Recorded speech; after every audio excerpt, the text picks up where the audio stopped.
தான தர்மத்தின் பலன்கள் யாவை? மனிதன் செய்கின்ற தான தர்மங்களின் அடிப்படையில் எவ்விதம் ஒருவன் பெறப்படுகின்றான்? அந்த தான தர்மங்கள் அவருக்கு எந்த வகையில் உதவியாக இருக்கின்றன என்பதையும் எடுத்துரைக்க வேண்டுமென்று கருடாழ்வார் வைகுண்டநாதரிடம் வேண்டினார். புன்னகை பூத்த வைகுண்டநாதரோ மனிதனின் ஒவ்வொரு செயலுக்கும் அவர்களின் கர்மாக்களும் தொடர்பு கொண்டிருக்கின்றன. கர்மாக்களின் அடிப்படையிலேயே ஒவ்வொருவரின் பிறவிகளும் பிரிக்கப்பட்டுள்ளது. ஒருவர் தாழ்ந்தும் மற்றொருவர் உயர்ந்தும் பிறப்பது என்பது அவர் செய்கின்ற கர்ம வினைகளின் அடிப்படையிலேயே. உலகில் வாழ்கின்ற மனிதர்கள் தங்களின் சுதந்திரத்திற்காக மற்றொருவரின் சுகத்தை கெடுக்காமல் இருக்க வேண்டும். ஒருவரை அழித்து வாழ்பவர் தாழ்ந்த பிறவியை அடைகின்றார். வாழ்நாளின் மனிதன் ஈட்டுகின்ற பொருளில் அவனின் சூழ்நிலைக்கு ஏற்ப நல்ல காரியங்களுக்கு நன்மை அளிக்கும் விதத்தில் செலவிடப்பட வேண்டும். அவ்விதமாக செலவிடப்படாத அந்த செல்வங்கள் யாவும் அவனுடைய மறைவிற்கு பிறகு பலவிதமான முறைகளில் அழிந்து போகும். ஒருவரிடம் இருக்கும் செல்வம் என்பது எப்பொழுதும் நிலையானதாக இருப்பதுமில்லை, இருக்கப் போவதுமில்லை. பூர்வ ஜென்மத்தில் நாம் செய்த அறச்செயல்கள் மற்றும் தான தர்மங்களின் அடிப்படையிலேயே நாம் அடுத்த பிறவிகளில் பாக்கியசாலிகளாக பிறக்கின்றோம். அதை உணர்ந்து அனைவரும் அவர்கள் எடுத்த இந்த பிறவியிலும் தான தர்மங்களை செய்து தன்னை சார்ந்திருப்பவர்களை எப்பொழுதும் வஞ்சனை செய்யாமல் வாழ்பவர்கள் அடுத்தடுத்த பிறவிகளில் தனவான்களாக பிறப்பார்கள். தான தர்மங்கள் என்பது ஒருவனை எப்பொழுதும் தாங்கி நிற்கக்கூடியதாக இருப்பதே ஆகும். செய்கின்ற தான தர்மங்களை அன்புடனும் பக்தியுடனும் எவன் ஒருவன் செய்கின்றானோ அவன் எண்ணியவற்றையெல்லாம் எண்ணிய வண்ணமாகவே அடைவான். திருமால் கருடனிடம் தான தர்மங்களின் சிறப்புகளை பற்றி விளக்குகின்றேன், கவனமாக கேட்பாயாக என்றார். அதாவது, ஒருவன் செய்கின்ற தானம் என்பது சிறிய அளவாக இருந்தாலும் அந்த தானத்தை மனதில் எண்ணி அன்புடன் மற்றவர்களுக்கு செய்வாராயின் அந்த தானம் மிகப்பெரியதாக நன்மை அளிக்கும் வகையில் இருக்கும். தான தர்மங்கள் மட்டுமே புண்ணியமானவையாக இருப்பதில்லை. ஒருவர் மனத்தூய்மையோடு எந்தவொரு பிரதிபலனையும் தான் செய்கின்ற காரியத்தில் எதிர்பார்க்காமல் செய்கின்றானோ அந்த கர்மங்கள் எல்லாம் நல்வினையாக கணக்கில் எடுத்துக்கொள்ளப்படும். தவ ஒழுக்கத்தில் மன ஒருமைப்பாட்டுடன் பொருந்தி வாழ்பவர்கள் எந்தவிதமான தான தர்மங்களையும் செய்ய வேண்டியதில்லை.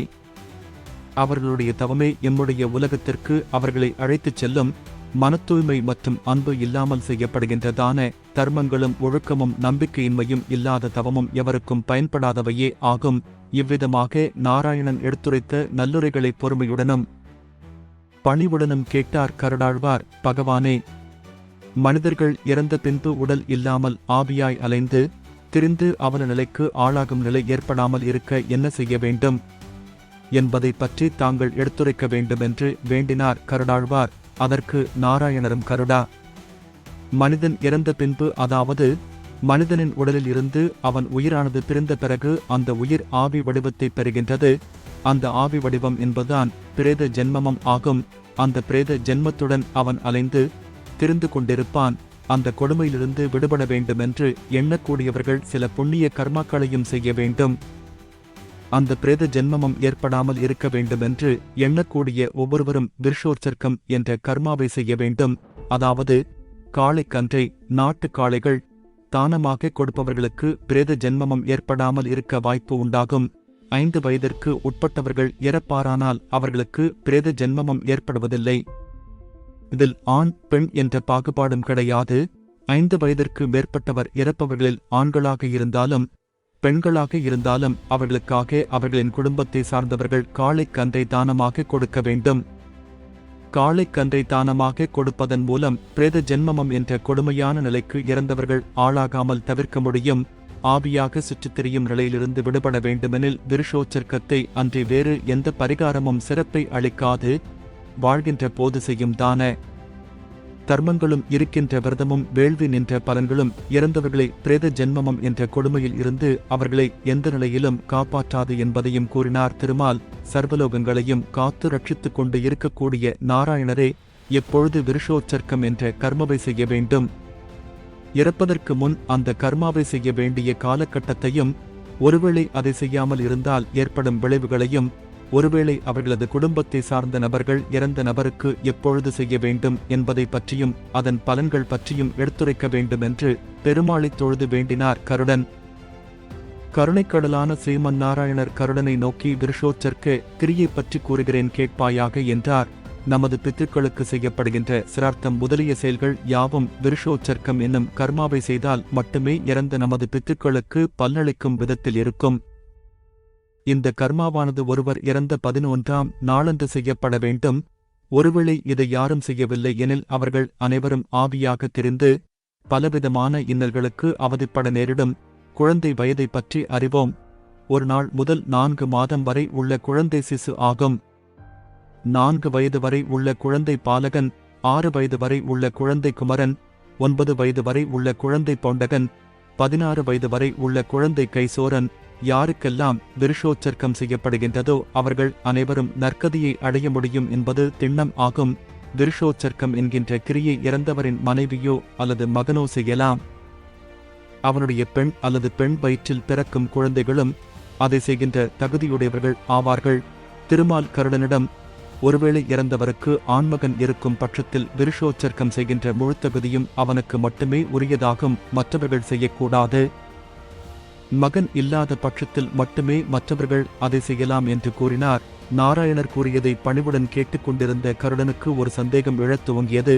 அதாவது, புத்திரர்கள் இல்லாதவர்கள் இறந்தால் அவர்களுக்கு இந்த கிரியை யார் செய்வார்கள்?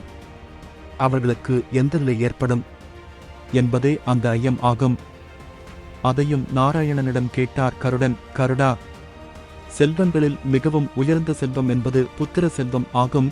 புத்திரப்பேறு இல்லாமல் ஒருவன் இறப்பான் என்றால் அவன் பெரியோர்கள் தங்கியிருக்கும் மோட்ச உலகத்தை அடைய மாட்டான். அவர்களுக்கு விதிக்கப்பட்டது என்பது நரகமே ஆகும். மனிதர்களாய் பிறந்தவர்கள் எந்தவொரு நல்ல காரியத்தையும் செய்யாமல் இறப்பார்கள் என்றால் அவர்களுக்கு வாரிசுகள் இல்லாமலும் அவர்களுக்கு செய்யப்பட வேண்டிய இறுதி கிரியை செய்யாமல் இருந்தாலும் அவன் வெகு காலத்திற்கு பசியால் வருந்தி அருந்த தண்ணீர் இன்றி அலைந்து திரிவான். சிறிது காலத்திற்கு பின்பு புழுக்கள் போன்ற அற்ப பிறவிகளின் வயிற்றில் பிறப்பான். இறுதியாக மனித பிறவியில் கடைப்பட்ட ஒருவரின் குடும்பத்தில் பிறந்து பல தரப்பட்ட இன்னல்களையும் அனுபவிப்பான். அவன் முதுமை என்பதை அடைந்து வாழ்க்கையில் பலவிதமான பிணிகளையும் இன்னல்களையும் அனுபவித்துக் கொண்டிருப்பார்கள். இவ்விதம் அவர்கள் வாழும் பொழுது அவர்களுக்கு நற்செயல்கள் செய்யும் வாய்ப்புகள் கிடைக்கும் பட்சத்தில் அவர்கள் அதை தள்ளி போடாமல் அந்த காரியங்களை உடனே செய்வது அவசியமாகும். அவ்விதம் அவர்கள் செய்யும் காரியங்களின் மூலம் தேவ பதவியையும் அடைய இயலும் என்று திருமால் எடுத்துரைத்தார்.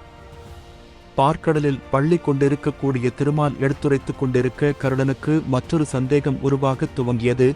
ஒருவர் வாழும் பொழுது செய்யப்படும் தான தர்மங்களை எவ்விடத்தில் செய்ய வேண்டும் என்றும் செய்யப்படும் அந்த தான தர்மத்தின் பலன்கள் என்ன என்பதை பற்றியும் எடுத்துரைக்க வேண்டுமென்று வேண்டினார் கருடன். கருடனை, தான தர்மத்தை ஒருவர் மனத்தூய்மையுடன் செய்ய வேண்டும். அறநூல்களில் கூறப்பட்டுள்ள விதிகளிலிருந்து தவறாமல் அந்த விதிகளின் அடிப்படையிலேயே அவர்கள் தான தர்மங்களை செய்ய வேண்டும். எவ்விதமான ஒழுக்கமும் பக்தியும் மனத்தூய்மையும் இல்லாமல் செய்யப்படுகின்ற தானம் என்பது செய்தவருக்கு எந்தவிதமான பலனையும் அளிக்காது. ஒருவன் வாழ்கின்ற காலத்தில் செய்கின்ற தானம் முழு பலனை அளிக்கும். நல்லதை கொடுக்க வேண்டும், நல்லவர்களுக்கு கொடுக்க வேண்டும். அதுவும் புண்ணிய தலத்தில் வைத்து தானம் செய்வது மகா புண்ணியம் ஆகும். இப்படியான தகுதிகளை கொண்ட தானம் எண்ணற்ற பலன்களை தரும். உயர்ந்தவர்களுக்கு செய்யப்படுகின்ற தானம் அதிக பலனை தரும். வேத நூல்களை கற்றுத் தேர்ந்த நல்ல பண்புடைய அந்தணர் ஒருவருக்கு கோதானம் முதலிய தானங்களை செய்வது சிறப்பு. வேதங்களில் தேர்ச்சியற்ற ஒழுக்கமற்ற ஒருவனுக்கு பிராமண குலத்தில் பிறந்தவன் என்பதற்காக கொடுக்கின்ற தானம் கொடுப்பவனுக்கு புண்ணியத்தை சேர்க்காது.